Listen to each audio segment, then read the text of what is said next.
Ką daro televizija? Štai mes esame 4 dienoje prie autobusiuko tvarkymo ir dabar Meškauskas su praplyšusiais šortais, kaip matom čia, dažo autobusiuką akrilo mėlyna spalva. Jisai sumaišė netgi 3 mėlynos spalvos, kol parinko tinkamą derinį. Žmogus užtruko gan ilgai. Rinkomės iš Kniečkos. Autobusiukas atrodo kaip Lukašenkos asmeninis automobilis. Nerealus, tikras Lukašenkas. Aš tai sakyčiau pederastiškas. Dirižuotas Lukašenkas. Aš tai kaip dirba mūsų moteris, klausimas. Jis nedirba.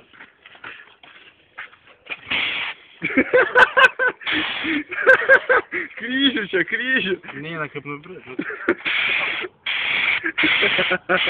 Aš taip norėjau tai padaryti. Dar! Daug norėjau. Tik tai ne ant odos.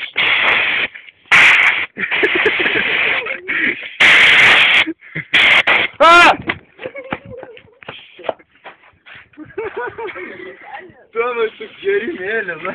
Visi mano draugai yra piderastai, o aš esu Tomas. Tik gėjus.